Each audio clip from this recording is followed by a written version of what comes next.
Good afternoon. Today, the Subcommittee on Emerging Threats and Spending Oversight continues its long-standing work to save taxpayer dollars and improve government services for the American people. Our hearing this afternoon focuses on the Government Accountability Office's annual report on duplication, fragmentation, and overlap in federal programs. We are joined by Controller General Gene Dodaro and several GAO subject matter experts who contributed to this year's report.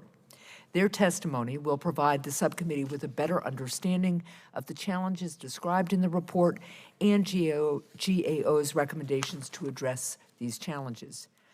Since 2011, legislative and executive action to address recommendations made in GAO's annual report have led to roughly $600 billion in cost savings and other financial benefits, including nearly $70 billion in the past year alone. This includes $2.5 billion taxpayer dollars saved as a result of this subcommittee's work to address issues identified in previous duplication reports. I remain firmly committed to ensuring that Congress does its part to eliminate duplication, overlap, and fragmentation to achieve cost savings and improve program outcomes. That's why I've led bipartisan efforts to respond to GAO's recommendations for congressional action for the past 4 years, and I look forward to continuing to work with my colleagues to pass these common sense proposals. So thank you, Mr. Dodaro, and your team for testifying today. I look forward to today's discussion on how Congress and federal agencies can work to be better stewards of taxpayer dollars. And with that, I will recognize Ranking Member Romney for his opening remarks. Thank you very much, Chairwoman. I appreciate your leadership of this subcommittee and appreciate the chance to speak with you, Mr. Dodaro. I want to thank you and the GAO for the extensive work that you do in if you will, accounting for what's happening in our government. Those things that are measured are those things you can control. If they're not measured, you can't control them. And I appreciate the work that you're doing, particularly that identifies waste and duplication in government, of which there is plenty. This annual duplication report, I understand, was first created as part of a debt ceiling deal. It's become essential reading, and I appreciate what you've uncovered and the improvements you've brought to government already. I think, like many that serve with me, we're discouraged by the high levels of waste and fraud and abuse that were associated with our COVID relief efforts. I understand by some reports in the media as much as $400 billion may have been wasted. I hope that's not accurate, but obviously great concern. Back in March, I led a letter with some 30 of my colleagues to President Biden requesting more information on this extraordinary waste of taxpayer funds. I'm also interested in discussing how the government could be fumbling taxpayer money in other ways, like through federal work-at-home policies, and wonder to what extent we're less effective, less efficient by virtue of allowing those to continue. I'm also curious about the duplicative lines of effort that go on in government, particularly as they relate to one area in particular, disaster prevention and mitigation. I've worked with a number of folks to help put in place a wildland fire mitigation and management commission. We've seen great success from that group so far, and hopefully we'll be able to do a better job in fighting wildfires in the American West and apparently in Eastern Canada as well. So we obviously rely on you to help us spend our money more wisely. I look forward to hearing your report today, and thank you and your entire team for the dedicated service you provide for our country. Well, thank you, Ranking Member Romney. It is the practice of the Homeland Security and Governmental Affairs Committee to swear in witnesses, so if you will please stand and raise your right hands. Do you swear that the testimony you give before this subcommittee will be the truth, the whole truth, and nothing but the truth, so help you God? Thank you all. Please be seated. So the subcommittee is pleased to welcome back Controller General Gene Dodaro. Mr. Dodaro's career at GAO began more than 45 years ago, and he has spent the last 12 years leading this agency. In this position, he oversees GAO's important work that leads to hundreds of reports, testimonies, and recommendations issued each year. Mr. Dodaro is widely considered one of the foremost experts on government administration, efficiency, and effectiveness, and he is assisted today by Kathleen Barrick, Tim DiNapoli, Charles Johnson, Jessica Lucas-Judy, and Marisol Cruz-Kane. So welcome to you all, and thank you all for your work. I'm going to start with a series of questions and then turn it over to the ranking member. And if If and when others join us, we will recognize them for their questions, too. Oh, you're right. You need to give your opening statement before I ask questions. Thank God for the people on my right here. So, Mr. Dodaro, you are recognized for your opening statement. Thank you very much, Chair Hassan. Senator Romney, good to see both of you today. I first want to say how appreciative that we are at the GAO of this subcommittee's continued interest in this work.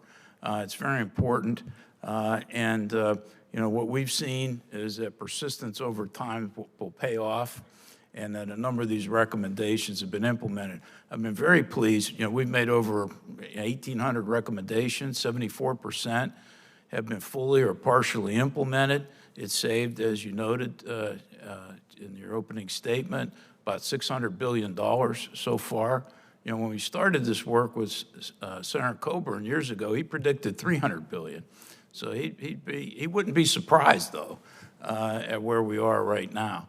And there's much more to do, though, and tens of billions of additional dollars that could be saved. This year's report, we recommend 100 new actions. For example, one is there are over 130 programs administered by 15 different agencies for expanding broadband throughout the country. These are all worthwhile efforts, but they could be better coordinated. We've recommended a national strategy where you could actually better measure, make sure there's good coordination. Senator Romney, you mentioned disaster assistance. This year, you know, we outlined 30 different federal departments and agencies that are involved in that disaster recovery and response. And this has been developed incrementally over a 40-year period of time. And with the advent of more frequent and severe efforts, FEMA's stretched very thin, and there needs to be a comprehensive look again at better ways to be able to deal with people who are affected by disaster. So we've recommended that be taken a fresh look at and have a good reassessment. We've also recommended in an area of providing support to tribes and their members. There are 22 programs that try to provide economic development and assistance at 7 different agencies. There's supposed to be an Office of Native American Development and Commerce, but it hasn't had a director and hasn't been staffed since 2011. And so you don't really have good leadership and coordination in that area. There's a first responder network authority that was set up to put in place an interoperable system for police and firemen and all our first responders. They made some good progress in that area, but the authority needs to be reauthorized in order to make sure that this network continues and that they can collect billions of dollars in revenue to support the operation, maintenance, and improvement of this network going forward. Otherwise, the investment that's been made so far will be for naught. OPM, for example, we recommended that they do a better job identifying and removing ineligible family members in the Federal Employee Health Benefit Program, which is the largest program in the country. They estimate that there's anywhere from $360 million to almost $1 billion in improper payments because they haven't done this effort. And Senator Romney, you're right. The government has a payment problem. It's got a fraud problem. I'd be happy to talk more about that in the Q&A. Then there's also, we recommend in a number of areas in the Defense Department, whether it's artificial intelligence strategies, how to dispose of unneeded military equipment, how to purchase commercial satellite imagery and analysis, and how to do predictive maintenance to lower the maintenance costs at DOD. There could be a much better job in managing fragmentation, overlap, and duplication within DOD itself. And then there's a number of open recommendations we still have from prior work. One I'd mention in particular, that CBO's already scored this one at over $140 billion in savings over a 10-year period of time, and that is to equalize the payment process for evaluation services of doctors in their offices between doctors' offices at hospitals and those in private practice. Right now, we pay more for the affiliation with the hospital. If we equalized it, and it would save beneficiaries money too on copays. So this is a win for the government, and I'm very concerned, and I know both of you are, with the fact that the Medicare Hospital Trust Fund is close to being depleted. So we have to look for ways, and we have other suggestions as well. So again, thank you for the opportunity to be here today, and I'm happy to respond to questions. Well, thank you very much. And I will note that I think it's Senator Braun and I have a bill in on site neutrality on this very issue of the location of where you get a certain service determining how much you pay for it as opposed to what the service is. So I'd look forward to continuing to get more feedback from all of you. So let me just start with this question. Many of the programs identified in this year's report have problems with fragmentation rather than overlap or duplication. Fragmentation occurs when more than one agency is involved in the same broad area, and these fail to adequately coordinate with each other, leading to inefficiencies and ineffectiveness. One example highlighted in this year's report is the federal government's fragmented approach to providing cybersecurity resources to K through 12 schools. Could you describe the consequences of fragmentation or a lack of coordination for K through 12 schools that need access to cybersecurity resources? Yeah, they basically have told us they need training, they need incident response support when something happens, there's a ransomware attack or there's some other issue at that point in time. There's different agencies involved, but it's basically education and DHS, which has their cybersecurity and infrastructure security agency. And, you know, basically there's not enough coordination going on. Now, according to the National Incident Response Plan, agencies that are dealing with different sectors, there's 16 different sectors in our economy, education is responsible for the education sector, and they're supposed to have a coordinating council among other agencies that would be involved, and they don't.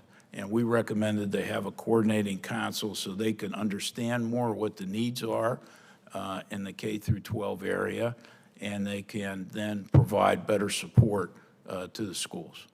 Well, thank you, because fragmentation is such a major problem across programs highlighted in this year's report.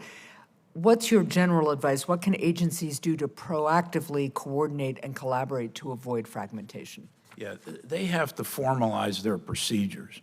In a lot of cases, this is basically an anecdotal kind of experience where the individual departments and agencies, they're individuals within the department who coordinate with one another. If they change positions, they retire, whatever, it's not institutionalized. And we have many recommendations to the Congress to require agencies to be put in place an interagency coordination council.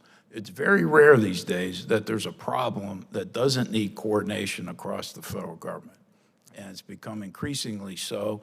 Many of the areas we've added to our high-risk areas are where there's lack of coordination across the government. Now, while I'd like to get it solved, in the meantime, it's like the GAO Full Employment Act, but it's a problem, and there's not a good institutional commitment. Without that, you have episodic success, but mostly not successful efforts. Well, and to Senator Romney's point, maybe measuring the effort and measuring the degree to which these efforts are institutionalized and prioritized would be a step forward there, because I agree with you.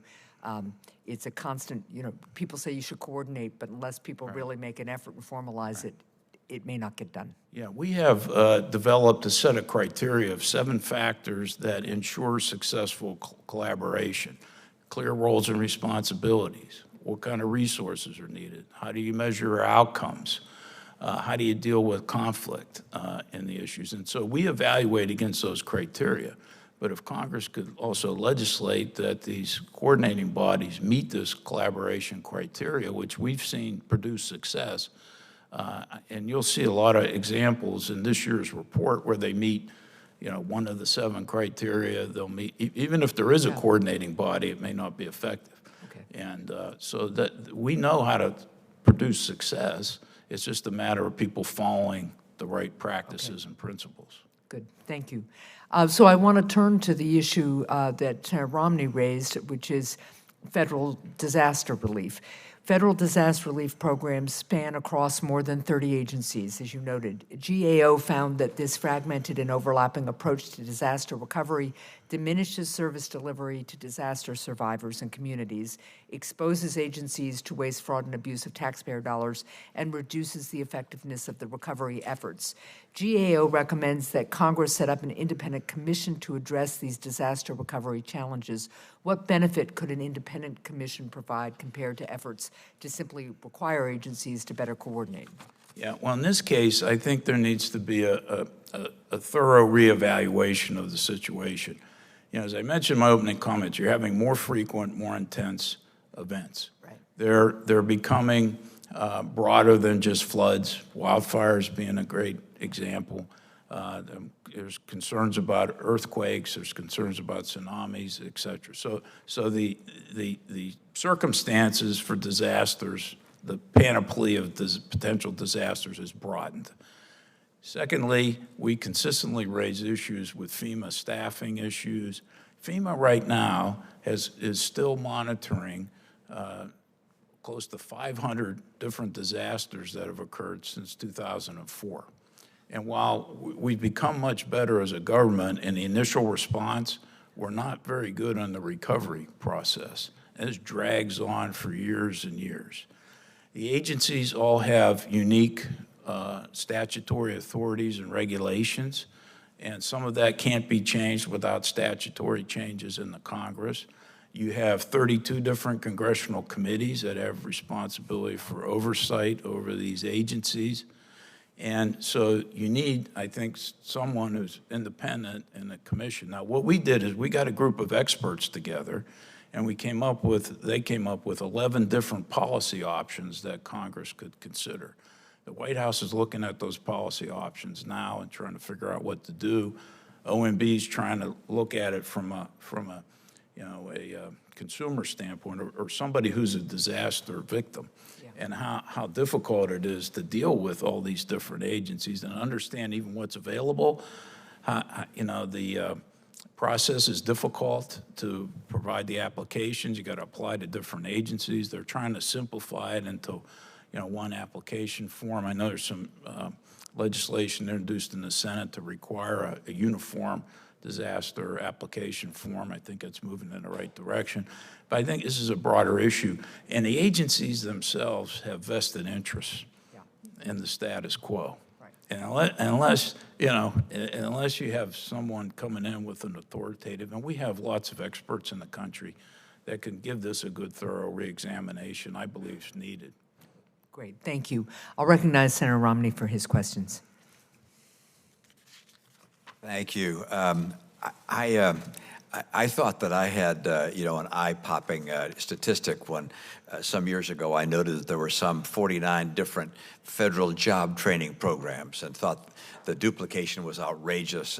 But you've blown that away with, what did you say, about 140 different broadband expansion programs, and I'm trying to understand why that happens. I presume part of it is that all of us who want to get elected, and that's the people up here, want to show that we're doing something about something our voters care about. So we fashion a bill, we get it passed. We don't really spend a lot of time asking whether there's already something that deals with that. We get that passed, and the executive branch dutifully sets up an agency or department or whatever to take it on, and there's never a cleaning up, and I don't know what potential there is for actually cleaning it up. I mean, these 140 out there, whatever the number was it 140? Was that the number? It was over 130. Over 130, okay. It's close enough. Close to 140, yeah, right. Yeah, right. So what's the process? Because to say, well, Congress should deal with it, the challenge we have, of course, is that we don't have a person in charge of Congress. That the White House has a president and then a chief of staff and so forth, so they're more like a corporation that can carry out action. Congress is, just in the Senate side, 100 people all pulling in different directions or in the same direction, but all pulling. How do we actually consolidate and eliminate and put together efforts so that it's easier for us to be able to address the issue that we're talking about without having tons of people and departments and wheels spinning and money being wasted. How do you get from here to there? Do you have a sense of when has that worked? When have we been able to consolidate? Yeah. Well, this happened in the STEM area, science, technology, engineering, and math. We had over 160 some programs in that area. We were able to work with Congress to reduce it by having the White House and others have a strategy to look at the programs and make proposals to the Congress. And we're suggesting in the broadband area that the administration come up with a national strategy. I mean, what's the plan here? You have a number of these programs to build infrastructure, a number of them to provide devices to people, another one to help them, set of them programs, afford to be able to purchase the broadband authority. None of them are really coordinated over a period of time. Some of them have different speeds associated with it. And this is an issue that's not going to be static, that if we do it one time, you're going to have it all fixed. There's about 13% of the population right now, about 42 million people, that don't have any access. And everybody's always trying to chase that. But then there's the question of once you have 4G, now you need 5G, now you need, and that's going to continue in that path. So we need a strategy to say, what are our goals? How are we going to measure? You don't really have that now as a national level. And we're committing $65 billion through the Infrastructure Investment Act on top of about $40-some billion that's already been spent. And if you date back to the Recovery Act days in 2009, we were spending money then on broadband authority. So it's going to be an endless federal investment. And who would make an investment long-term over time without a strategy and a way to check the strategy? So that's what we're calling for in this case. And I think, Congress can require the administration to do it. They've kind of balked. They're still mulling it over. They didn't agree or disagree to do it. But I think Congress can require them to do it, and then you can have a debate on something right now rather than just all these individual programs going forward. It sounds like it's something that has to be executed by the executive branch. Right. If they're not moving on that front, you're looking to Congress to insist that they do move on that front. Absolutely. I must admit, I'm a little frustrated sometimes. We'll call for the administration to do something, the executive branch to do something, and we ask them to do so much stuff that it just doesn't happen. This might be a big enough topic, particularly with $60 billion in infrastructure bill, that might motivate an effort to really make sure that we develop a strategy. Right, absolutely. I mean, I think they're on the precipice of potentially agreeing, but it's not an easy thing to do. But there's also potentially some statutory limitations to coordinating the programs. And so you need somebody to be able to advise and say, well, here's our strategy, here's what we need to implement it, but we need some changes, legislative changes, in order to make it more efficient and effective to be able to coordinate, over time. But I think it's a big enough investment, and it's not going to go away.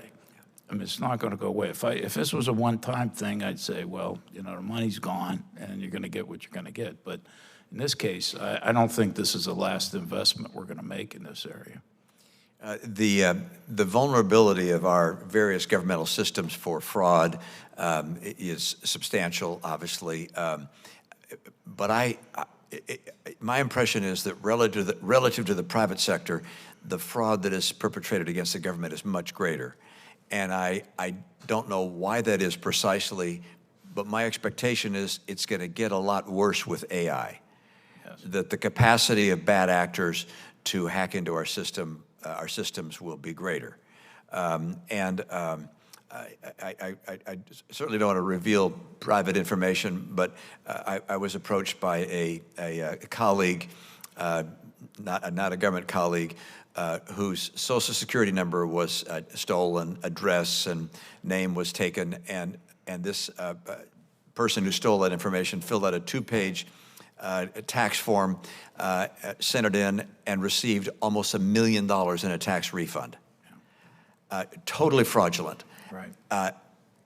That's almost never going to happen in the private sector. American Express is not going to send you $1 million. I mean, it's just, right. I don't understand how this can go on and how bad our systems are. And given the advent of AI, is it going to get a lot worse? And do we need to dramatically up our game to prevent fraud? Absolutely, absolutely. The fraud that occurred during the pandemic programs was epic in my experience. I've been in GAO in 2 weeks. I've been in GAO 50 years. I've never seen it as bad. Now, we're throwing a lot of money at the issue, but we harmed ourselves by allowing self-certification in the beginning. In the PPP program, Paycheck Protection Program, Economic Injury Disaster Loan Program, so unemployment insurance forms. And I think it was well-intended. We were trying to get the money out. But, these type of emergencies, the best in human nature comes out and the worst in human nature comes out. In this case, you had organized fraud. It wasn't just national, it was international. We've estimated that at a minimum, the unemployment insurance fraud's $60 billion. We're making a higher estimate now. And then we're going to do a government-wide estimate by the end of the year on fraud across the federal government. We worked with the Congress back in 2015 and 16 to pass the Fraud Reduction and Data Analytics Act, which has, again, best practices for preventing fraud. Too many people in the federal government, program managers, think it's the responsibilities of the inspector generals or GAO to combat fraud. It's their responsibility to prevent it in the first place. And they need more guidance and assistance to do this. If that act had been implemented properly, SBA and Labor Department would have been much better prepared to deal with the fraud issues during the pandemic. So that's still on the to-do list, is to get the agencies up to be better prepared on fraud. We need better identity verification approaches, more careful approaches. We need better data sharing. Now, part of the problem in the government is that there's a tension between sharing of information to catch the fraudsters and the protection of privacy on a number of people, a number of programs, and not wanting to share the information under the guise of privacy. And they're legitimate privacy issues, but they could be dealt with. On the IRS identity theft fraud, we suggested to the Congress years ago that they expedite the W-2 data coming from employers. Employers previously they had to give it to the employees by January, all right? And then they didn't have to give it to the government until April. So the government didn't have the form to compare against the submission of the information return. So we got Congress to change that. That's helped a lot, but there's still some gaps in that area. And we have some open recommendations. Thank you. Well, thank you, Senator Romney. And I want to follow up on the line of questioning that Senator Romney and you were just talking about, which is how we prevent fraud in federal programs. But I want to drill down a little bit when we're talking about fraud in relief programs in particular. And as we were just talking about the COVID-19 relief packages and the fraud there, what are your recommendations? We know it's important to prevent fraud. There are lessons learned here, but we also, at a time like COVID, need to balance preventing fraud and being vigilant. But we also need to be able to deliver aid quickly during emergencies. So how do we strike that balance? And your recommendations call for improving transparency and data sharing and oversight, but I'd just like you to give us a little bit more of a feel of how we can accomplish these two things together. Yeah, absolutely. And they're not mutually exclusive. Right. I think you can have a much better balance than what we had before in this COVID-19 areas. Number one is you need to get the regular payment process right. Right now, the latest government-wide estimate, of adding up all the agency estimates, is there was over $240 billion in improper payments made in 2021. Now, this has been a problem well before the pandemic. Between 2003 and up to the most recent time, there's been over $2.4 trillion in improper payments made by the federal government in regular program activities. This is not considering the pandemic. So you have to fix the underlying payment problem that the federal government has in the first place if you add additional money, as we do during the pandemic. Secondly, you have to have the agencies implement these best practices for fraud prevention. They were supposed to designate an entity full-time to focus on this. Yep. SBA didn't do it until after all the money was distributed. all right? It was supposed to be done in 2016, 2017, when it wasn't done until 2022. Labor still hasn't done it to our satisfaction. And so there needs to be more attention to hold the agencies accountable for implementing these best practices, doing risk assessments, making sure they can come up with the different suggestions. Now, we have a special report coming out to deal exactly with the issue that you talked about, which is how to build internal controls in before the emergency programs come up, and how you can balance that so you don't sacrifice speed in getting the information out. That'll be out the end of this month. I've also recommended that the Congress require OMB to require the agencies to have an internal control plan in place for emergency spending before emergencies happen. We know what the problems are, and I've been trying to do this for years. And the agencies have balked, and OMB said, well, our normal controls are satisfactory. Well, no, they're not. Right. And that's been proven time and again, and was proven very vividly during the COVID pandemic. But it happens in almost every disaster that we have. So you need to have that in place. Thirdly, every new program or increase over $100 million, in my opinion, I've recommended this to the Congress, ought to be designated susceptible to improper payments. Right now, under the guidance, you don't have to make an estimate if you're an agency with a new program of what improper payments might be until 2 or 3 years after the program has started. That's way too late. In some of the emergency spending, it's the program's over before you make your estimate. Then last suggestion I had is during the Recovery Act days, in the American Recovery and Rescue Act, Congress created a Recovery Accountability and Transparency Board of the Inspector Generals. Gave it, about $80 million. And they were able to help prevent fraud in the agencies. They would identify where contracts were considered to be let or had just been let to somebody who shouldn't have been on the list or had some other kind of problem or looked like a fake address.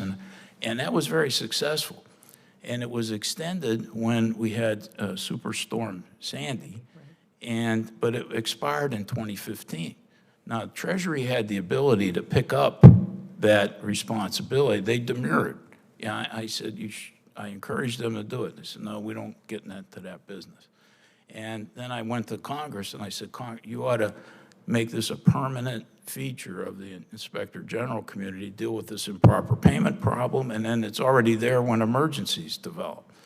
So nobody listened to me.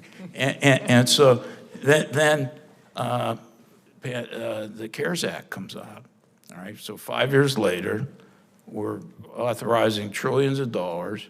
That IG function was not resurrected even then. It wasn't until the American Rescue Plan, but after that, we'd already spent trillions of dollars. Now, we're going to spend more, but it took them a while to get it up and running again before it was effective, because a lot of fraudsters go across government. Right. So the IGs need to coordinate. They can share information, pool their resources, and some of the smaller IGs don't have the responsibilities. They're all supportive of this, and I've recommended Congress it'd be a minor investment of a few $1 million a year, but it would pay huge dividends. Got it. Okay, thank you. Well, I look forward to working on a lot of those suggestions with you.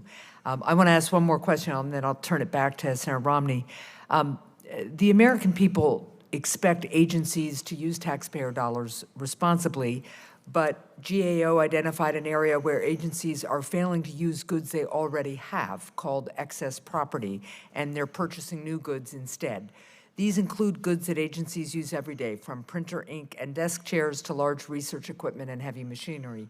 What can agencies do to make sure that they're considering available property before buying new items? Yeah. GSA needs to ensure there's better guidance. We looked at 5 different agencies, and a lot of them it wasn't clear in their policies. They were required to look to excess property first before making a purchase. How to evaluate the pros and cons of doing that. and then having some transparency over that process. So we made recommendations to each of the 5 agencies to strengthen their guidance to make sure that they check on this beforehand. And there's tens of billions of dollars available in excess property. Some of it's not in the greatest shape or might not match their needs, but I think about 12% of what we looked at was actually used by the agencies to then not have to make those purchases. And GSA needs to make more clear their guidance across the federal government and working with the agencies to make them aware of the excess property and how to be able to access it in a way. Thank you. Senator Romney. Thank you. Are penalties too small for defrauding the government? I must admit, when I heard some of the stories on the PPP program and the entities, law firms, and others that were taking this money, and I understand you might have thought that your business was going to be affected, but if it's not affected, and it was not affected, you got to return the money. If you don't, it didn't seem like the penalties were substantial, and I wonder, should we substantially increase the penalties for defrauding the government of the United States, such that people really think twice about doing what so many do? Now, I recognize a lot of it is organized crime. They don't care what the penalties are because they're hard to find and hard to convict, but right. and particularly if they're outside the country. But are we not showing tough enough penalty? Yeah, the people who are being convicted are getting substantial jail time. I mean, I'll provide the details for the record. But I'd like to think about the penalty issue and come back to you with a more thoughtful answer, and I give you off the top of my head. But the one thing I would suggest is in the PPP program, Congress extended the time frame for, what's the term's eluding me, the statute of limitations. Thank you. To 10 years from 5 years. And the administration and the inspector generals have recommended the same thing be done for the Labor Department and the unemployment insurance program. So I would encourage Congress to extend the statute of limitations for those things. I'll look at the penalties issues and see, if we have any recommendations in that area. But the one thing is, you're not going to get a lot of this money back, but you can enforce the law and make people pay the penalties for defrauding the government. Unless you do that, you're exactly right. If the consequences aren't there, that's and it's easy. Yeah. It's too easy. Yeah, too easy. Going back to AI for a moment, do we? And is this something that you would do? Do we need to upgrade our capacity to defend against fraud in a much more substantial way as a result of the advent of AI? And are you recommending that? Are you talking to various agencies saying, okay, look, you guys got to dramatically increase the kind of protective measures that are employed, or the consequences could be quite substantial? Yeah, we definitely need to upgrade as a government in order to prepare for artificial intelligence and then ultimately quantum computing, as well. We haven't done as much detail as your question implies. We have come up with a framework for how to audit artificial intelligence algorithms to make sure that they're done properly as well. So we'll take more of a look at that issue, Senator, going forward. On that issue, because we're looking at a lot of artificial intelligence, for example, in the Defense Department, where we haven't looked at it specifically as it relates to the fraud area, but we should. Yeah. One concern of substance is the fact that you come out with recommendations every year, that you lay out things that you like to have. Think we ought to do to become more effective. Many of those things are implemented, but many are not. How do we prioritize your recommendations, and do you do that, and do you publicize that? Meaning, do you have a top 10 list, all right? Congress, these are the top 10 things, or President Biden, these are the top 10 things you really ought to focus on. I somehow, I appreciate the report, but I think it's got to be far more in the public mind than it is. And we tend to respond to what things the public is talking about and concerned about and what things are on the news, whether it's cable or broadcast or social media. Do you need to increase your publicity capacity to get the message out there and to create the fire that's needed to actually create some of the improve some of the challenges we have and fulfill the recommendations that you make? Yeah, every year I send a letter to the head of every major department and agency in the federal government saying these are how many open recommendations still exist for your department, and here's my priority list, our priority list of GAO of the top. Some agencies it's 5, some it's 12, some DOD's 90, but they're a big agency, and that's made public. It's on our website. So we send it to all the congressional committees. We're also working on one report with all our open recommendations for the Congress, all matters of congressional consideration.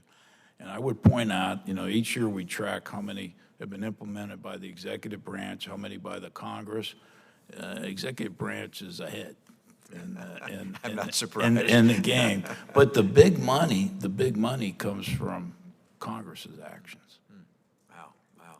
And so we'll submit that report. Yeah. I mean, we have an appendix in this report that we're talking about today that lists all the open matters for Congress in this area that have over $1 billion in potential savings. So we prioritize by that avenue as well. Because Senator Lankford asked me this question years ago. So I call it the Lankford Appendix, but it's in there every year. Well, let the record show that the Democrat Party's in the majority in Congress now, so they take full responsibility. Let me also just ask a question that's maybe small or bore, but that is with regards to at-home employment by our federal employees. Did that result in a reduction in services and inefficiencies of a substantial amount? And if so, were you able to audit that or evaluate that? Does that continue to plague our government agencies? It definitely caught a number of agencies off guard because a number of them were moving in the other direction where they weren't allowing telework, particularly during the Trump administration. And so when the pandemic hit, they weren't well prepared with technology as much as they should, or policies or whatever. It definitely had an effect where people were dealing directly with the public, those agencies that do that, Social Security, IRS, et cetera, because they're, a lot of the technologies enabled them to do things, electronically. But still, a number of people don't have access, and we talked earlier about people that don't have broadband or people that don't have devices or whatever, so they need to walk in to an office. And so we're looking now at, okay, post-pandemic, where are you? What are your plans? How it's going to affect service delivery? And we'll have a report on that going forward. We're also looking more broadly at the private sector, what the experience has been in the private sector of telework and remote work, et cetera. That report will be out soon. So we're studying the issue. It definitely had an effect. How much? But what should the posture be going forward? Because there's, on one side, there's the customer service to the public that has to be dealt with effectively. On the other side, it's recruiting and retaining the workforce necessary to be able to deliver that service in a quality manner. And so you have to find the right kind of balance there, I think. But the balance is different depending upon the different missions that the agencies have. But we're looking at it and giving it a great deal of thought. Then there's the question also related to Chair Hassan's question about, you asked about personal property, but there's the real property aspect of the government too. And do you need all these facilities? We've said for years before the pandemic, you have more facilities than you need, you ought to get rid of them. And we haven't been doing such a good job at the government level to do it. Congress passed a law in 2016 trying to create a board, and the board would recommend properties. There's 4 rounds. So far, we've been through 3. The first round, I think we've sold 10 properties so far for $194 million. And then the proceeds were supposed to fund additional rounds. And then some of the board members quit. Some of the sales strategies changed. And so one of our recommendations is that the GSA do a lessons learned and try to figure out what went wrong, and what can be done to improve it. Now, there's one more round left in 2024. So we'll be back with an update on that area. But that's on our high-risk list because they've made some progress in getting out of costly leases, which is good. But this whole question about where the employees are going to work and how much office space they need, I think has those implications too, as well as, but the main thing has to be on effectively accomplishing your mission. That's got to be the primary goal. And the question is how best to do that and what kind of policies you need to have your employees where and doing what. And measuring on outcomes. Too much time in the government we spend looking at process kind of issues. Are they there? Or they could be in the office full time and been doing a lousy job, as opposed to being somewhere else and doing a better job. So you have to focus on what are the outcomes? Are citizens being served? Are being served well? How do they feel they're being served, et cetera, and focus on the outcomes. Well, thank you, Senator Romney, and I appreciate that nuanced and balanced look at this because I do think we need more information about the issue of remote work. I also think sometimes you have healthier, more energetic employees if they haven't had to deal with a 2-hour commute each way, right? So, and they get more exercise. So it's hard to know without looking at those outcomes and looking at the mission. So I'm very appreciative of that work. And I only really had kind of one wrap-up question that really follows on the discussion that we were all just having about how do you make sure that as you all do this important work and come up with these recommendations, that we really make progress on them. So we were talking about the fact that you do an annual duplication report, and that we're seeing some agencies take action on some of the recommendations. But my question really is, are you satisfied with agency progress on the recommendations made in these duplication reports since GAO began issuing them 12 years ago?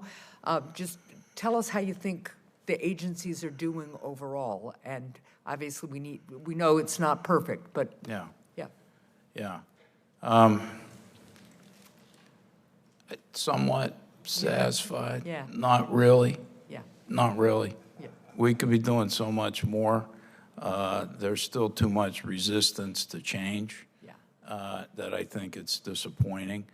Yeah. I think there needs to be, more leadership. But really, the executive branch isn't set up to deal with these multi-agency issues that we have.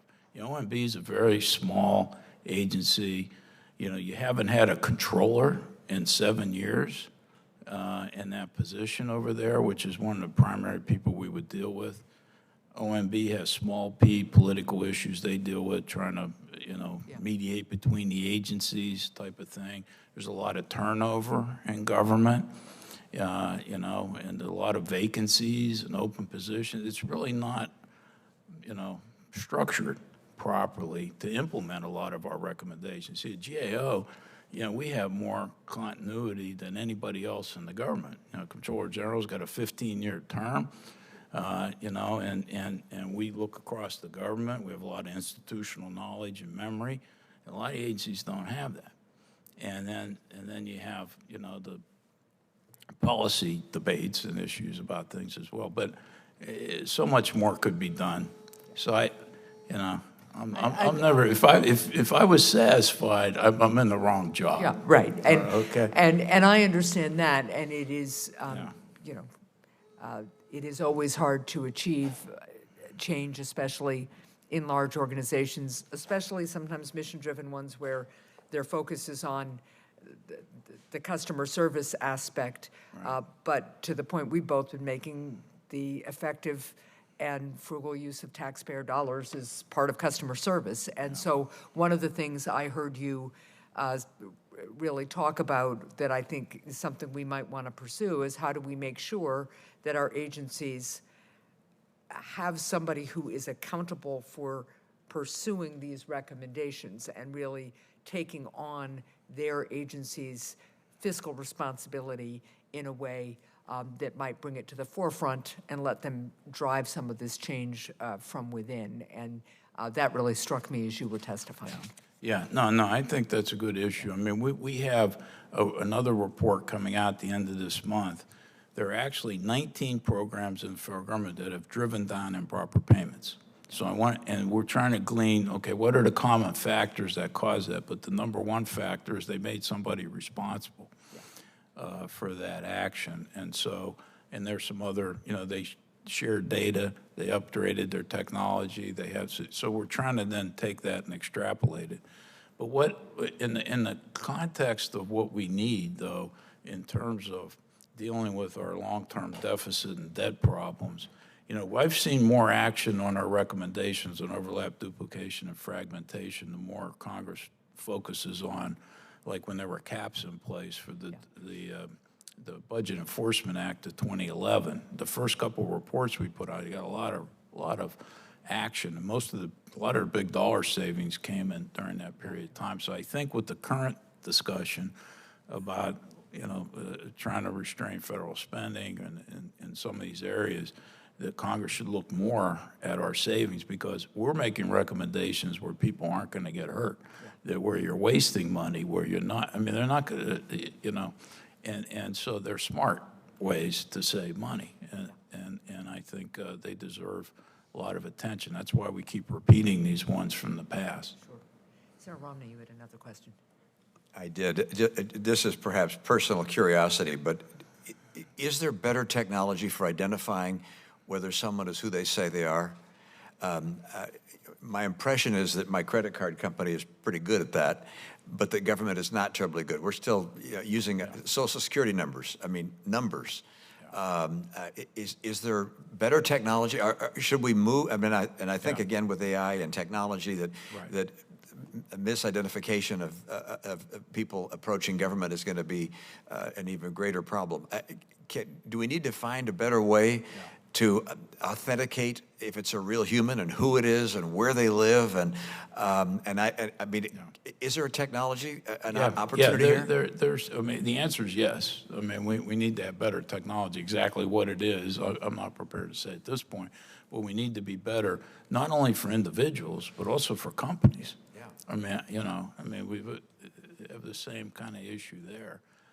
But yes, there's better ways, but we have to be willing to deal with some of the potential privacy issues associated with it. And so far, that's been a little bit of a problem. But it's the key, if we can get better technology to better verify people, it's the key to making payments quickly without sacrificing, the integrity of the programs. So if you can identify their identity early on in the problem. That's why I was saying before, you don't have self-certification.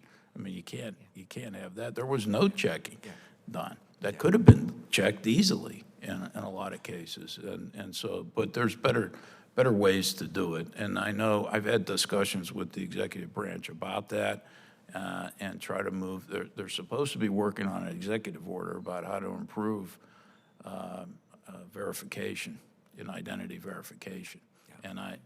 And it's not forthcoming yet. So at the airport when I go to clear, they take a picture of my eye or my thumbprint, and yet when I apply for a refund from the IRS, I just give a Social Security number. It just doesn't make sense to me. Yeah. No, I know. A system that could read the.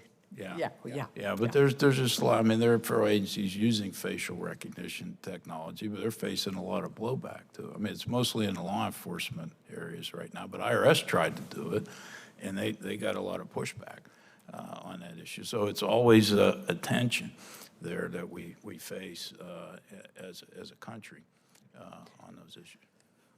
Well, thank you. Thank you, Senator Romney. And I'm just going to close again with thanking you, Mr. Dodaro, and all of the GAO subject matter experts who are here today. Thank you for your time, for your testimony, for the work that you do every day to improve government services for the American people. I look forward to continuing to work to address your recommendations to save taxpayer dollars and deliver government services more efficiently and effectively. The hearing record will stay open for 15 days until 5 p.m. on June 29th for submissions of statements and questions for the record, and this hearing is now adjourned.